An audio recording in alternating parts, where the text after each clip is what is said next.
মধ্যপ্রাচ্যের আকাশে আবারও ঘনিয়ে উঠেছে যুদ্ধের কালো মেঘ। সাম্প্রতিক কয়েকদিনের ঘটনা প্রবাহে স্পষ্ট হয়ে উঠছে যে ইরান যুক্তরাষ্ট্রের মধ্যে উত্তেজনা দ্রুতই ভয়াবহ রূপ নিচ্ছে। আঘাত আর পাল্টা আঘাতের এই ধারাবাহিকতায় পুরো অঞ্চল যেন এক অস্থির যুদ্ধক্ষেত্রে পরিণত হয়েছে।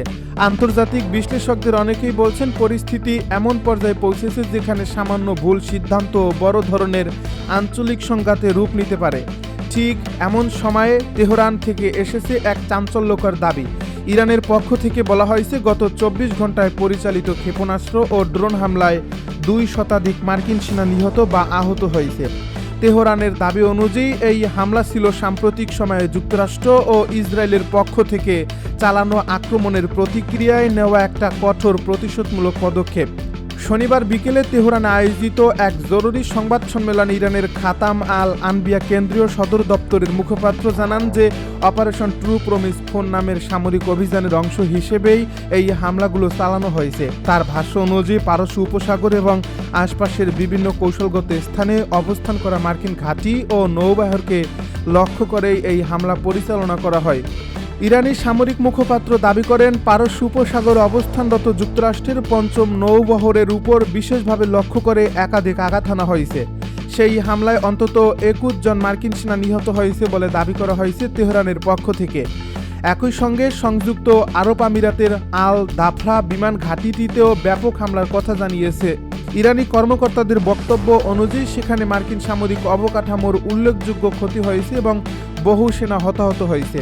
তবে এই দাবিগুলোর বিষয়ে এখনও যুক্তরাষ্ট্রের পক্ষ থেকে আনুষ্ঠানিকভাবে কোনো নিশ্চিত তথ্য প্রকাশ করা হয়নি। ওয়াশিংটনের প্রতিরক্ষা দপ্তর এখন পর্যন্ত এই ঘটনার বিস্তারিত বিষয়ে নীরব অবস্থান নিয়েছে।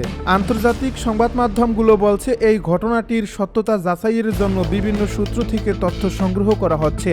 তবুও ইরানের পক্ষ থেকে যেভাবে হতাহতের সংখ্যা তুলে ধরা হয়েছে তা বিশ্বজুড়ে কূটনৈতিক মহলে ব্যাপক আলোড়ন সৃষ্টি করছে। ইরান বলছে তাদের ক্ষেপণাস্ত্র ও ড্রোন হামলা ছিল অত্যন্ত পরিকল্পিত ও নিখুঁত। সামরিক সূত্রের ভাষ্য অনুযায়ী পারস্য উপসাগরের বিভিন্ন স্থানে মার্কিন সামরিক জ্বালানি ও স্থাপনাকে লক্ষ্য করে এই হামলাগুলো চালানো হয়েছে। তেহরানের দাবি অনুযায়ী এই অভিযানের মাধ্যমে মার্কিন বাহিনীর জন্য একটি বড় কৌশলগত ধাক্কা তৈরি করা সম্ভব হয়েছে। তাদের বক্তব্য অনুযায়ী এই হামলার ফলে অঞ্চলে মার্কিন সামরিক অবস্থান নতুন করে চাপের মুখে পড়েছে। এই উত্তেজনাপূর্ণ পরিস্থিতির পেছনে রয়েছে কয়েকদিন আগের এক নাটকীয় ঘটনা। গত 28 ফেব্রুয়ারি ইরানের সর্বোচ্চ নেতা আয়াতুল্লাহ আলী খামেনি এবং দেশটির কয়েকজন শীর্ষ সামরিক কমান্ডারকে হত্যার অভিযোগ উঠে যুক্তরাষ্ট্র ও ইসরায়েলের বিরুদ্ধে। সেই ঘটনার পর থেকেই তেহরান প্রকাশ্যে প্রতিশোধ নেওয়ার ঘোষণা দিয়ে আসছিল। ইরানের শীর্ষ নেতৃত্ব বারবার বলছিল যে এই হামলার জবাব অবশ্যই দেওয়া হবে এবং তা হবে শক্ত ও দৃশ্যমান। এই ঘটনার পর থেকেই মধ্যপ্রাচ্যের পরিস্থিতি ক্রমশ উত্তপ্ত হতে থাকে। ইরানের সামরিক বাহিনী তাদের ক্ষেপণাস্ত্র ও ড্রোন ইউনিটকে সর্বোচ্চ সতর্ক অবস্থায় রাখে। আন্তর্জাতিক বিশ্লেষকেরা বলছেন ইরানের দীর্ঘ পাল্লার ক্ষেপণাস্ত্র এবং উন্নত ড্রোন প্রযুক্তি এখন অঞ্চলটির প্রায় সব গুরুত্বপূর্ণ মার্কিন ও ইসরায়েলি ঘাঁটির নাগালের মধ্যে রয়েছে। এর ফলে যে কোনো সামরিক সংঘর্ষ খুব দ্রুতই বড় আকার নিতে পারে। ইরানের আকাশে মেঘের ঘন ঘটা, ঝরছে অদ্ভুত কালো বৃষ্টি। ইরানের আকাশে অদ্ভুতভাবে মেঘে ছেয়ে গেছে। দেশটিতে বাসিন্দারা অদ্ভুত কালো বৃষ্টির সাক্ষী হয়েছেন। ইরানের জ্বালানি তেলের গুদামে ইসরায়েলি হামলার পরেই পরিস্থিতি তৈরি হয়েছে। রোববার মার্কিন সংবাদ মাধ্যম সিএনএনের এক প্রতিবেদনে এই তথ্য জানানো হয়েছে। এই প্রতিবেদনে বলা হয়েছে রোববার সকালে ঘুম থেকে উঠে এই শহরটি প্রায় 1 কোটি মানুষ আকাশে অদ্ভুত কালো বৃষ্টি ঝরতে দেখেছিল। রাজধানী তেহরান থেকে সিএনএনের প্রতিনিধি ফ্রেড পিলিটজেনের বর্ণনায় এই তথ্য উঠে এসেছে। পিলিটজেন বলেন, ইরানের আকাশে কালো পানির মতো বৃষ্টি ঝরছে। মনে হচ্ছে এটি তেলে সিক্ত বা মিশ্রিত পানি। ইসরায়েলের হামলার পর সকালে তেহরানে এমন তেল মিশ্রিত বৃষ্টি ঝরছে।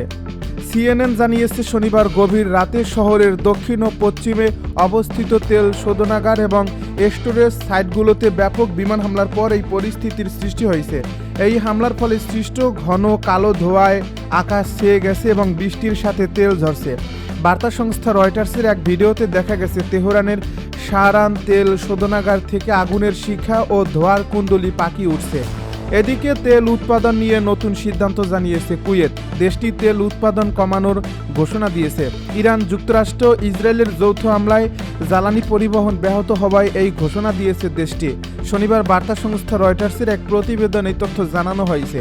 এ প্রতিবেদনে বলা হয়েছে, কুয়েতের জাতীয় তেল কোম্পানি তেল উৎপাদন ও পরিশোধন কার্যক্রম আংশিকভাবে কমিয়ে ফোর্স মেজর ঘোষণা করছে। রয়টার্সের দেখা একটি বাণিজ্যিক নোটিশে এ তথ্য জানানো হয়েছে। এর আগে যুদ্ধ পরিস্থিতির কারণে ইরাক এবং কাতার তেল ও গ্যাস উৎপাদন কমিয়েছে। প্রথমবারের মতো ইরানে হামলা চালালো মধ্যপ্রাচ্যের আরেক দেশ। মধ্যপ্রাচ্যে চলমান উত্তেজনার মধ্যে সংযুক্ত আরব আমিরাত ইরানের একটি লবণাক্ত পানি বিশুদ্ধকরণ স্থাপনায় হামলা চালিয়েছে বলে জানিয়েছে ইসরায়েলি সংবাদ মাধ্যম ওয়াইনেট। এটি হবে ইরানের বিরুদ্ধে সামরিক অভিযানে পারস্য উপসাগরীয় কোনো দেশের প্রথম সরাসরি হামলা। এদিকে ইরানের কর্মকর্তারা এবং রাষ্ট্রীয় গণমাধ্যম জানিয়েছে, গতকাল রাতে ইরানের কেশম দ্বীপে একটি পানি বিশুদ্ধকরণ প্ল্যান্টে হামলা চালানো হয়েছে। এতে অন্তত 30টি গ্রামের পানি সরবরাহ ব্যাহত হয়। ইরানের পররাষ্ট্রমন্ত্রী আব্বাস আরাকচি বলেন, এই হামলায় দ্বীপটির একটি মিঠা পানি উৎপাদনকারী ডিস্যালিনেশন স্থাপনা ক্ষতিগ্রস্ত হয়েছে। তিনি বলেন, ইরানের অবকাঠামোর উপর হামলা একটি বিপজ্জনক পদক্ষেপ এবং এর গুরুতর পরিণতি হবে। তবে হরমুজগান প্রদেশের স্থানীয় কর্মকর্তারা জানিয়েছেন, কেশম দ্বীপের কিছু গ্রামীণ এলাকায় পানির সরবরাহে যে বিঘ্ন ঘটেছিল তা ইতিমধ্যে সমাধান করা হয়েছে। বর্তমানে দ্বীপটিতে পানির সরবরাহ স্বাভাবিক রয়েছে। ইরানে ভয়াবহ ক্ষেপণাস্ত্র হামলায় 20 জন নিহত। ইরানের কেন্দ্রীয় শহর নাজাফাবাদে যুক্তরাষ্ট্র ইসরায়েলের যৌথ ডাবল ট্যাপ ক্ষেপণাস্ত্র হামলায় 20 জনের বেশি নিহত এবং অন্তত 50 জন আহত হয়েছেন, খবর মিডল ইস্টাইয়ের। এই প্রতিবেদন অনুযায়ী প্রথম ক্ষেপণাস্ত্র হামলার পর আহতদের উদ্ধার করতে উদ্ধারকর্মী ও স্থানীয় বাসিন্দারা ঘটনাস্থলে জড়ো হন। ঠিক সেই সময়ে কয়েক মিনিটের ব্যবধানে একই স্থানে দ্বিতীয় একটি ক্ষেপণাস্ত্র আঘাত হানে। এদিকে নাম প্রকাশে অনিচ্ছুক পুলিশ কর্মকর্তার বরাত দিয়ে আল জাজিরা জানায়, প্রথম হামলার পর আহতদের সহায়তা করতে আসা মানুষদের লক্ষ্য করেই দ্বিতীয় হামলাটি চালানো হয়। এর ফলে হতাহতের সংখ্যা বেড়ে যায়। ইসরায়েলি হামলায় লেবাননের 83 শিশুসহ নিহত 400। গণহত্যাকারী ইসরায়েলের হামলায় ধ্বংসস্তূপে পরিণত হচ্ছে প্রতিবেশী লেবাননের গ্রামের পর গ্রাম। ইতিমধ্যে রাজধানী বৈরুত সহ একাধিক শহরের বহু ভবন বিধ্বস্ত হয়েছে। এতে সবচেয়ে বেশি ক্ষতিগ্রস্ত হচ্ছে বেসামরিক নাগরিক এবং স্থাপনা। এ পর্যন্ত ইসরায়েলি আগ্রাসনে 83 শিশুসহ প্রায় 400 মানুষ নিহত হয়েছে বলে জানিয়েছে লেবাননের স্বাস্থ্য মন্ত্রণালয়। সংবাদ সম্মেলনে মন্ত্রণালয় জানায়, নিহতের সংখ্যা বেড়ে অন্তত 394 জনে দাঁড়িয়েছে। এর মধ্যে 83টি শিশু আছে। প্রাণ হারানোর ব্যক্তিদের মধ্যে 42 নারীও আছেন। এতে আরও বলা হয়েছে, অন্তত 1130 জন আহত হয়েছেন। রোববার সংবাদ সম্মেলনে লেবাননের স্বাস্থ্যমন্ত্রী রাকান নাসিরউদ্দিন এ তথ্য প্রকাশ করেছেন। সংবাদ সম্মেলনে আরও জানানো হয় যে, ইসরায়েলি হামলা এখন পর্যন্ত 9 উদ্ধারকর্মী নিহত হয়েছেন।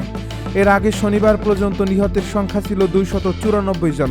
মাত্র একদিনের ব্যবধানে 100 জন বেড়েছে। এদিকে গণহত্যাকারী ইসরায়েল ও তাদের সহযোগী যুক্তরাষ্ট্র গত 28 ফেব্রুয়ারি যৌথভাবে ইরানে হামলা চালায়। এরপর সংঘাত ছড়িয়ে পড়ছে পুরো মধ্যপ্রাচ্যে। এ যুদ্ধ চলমান থাকা অবস্থায় লেবাননে হামলা চালায় ইসরায়েল। এরপর থেকে লেবাননের শিয়া সমর্থিত ইসলামী প্রতিরোধ যোদ্ধা গোষ্ঠী হিজবুল্লাহ ও ইসরায়েলি বাহিনীর মধ্যে পাল্টা হামলার ঘটনা ঘটছে।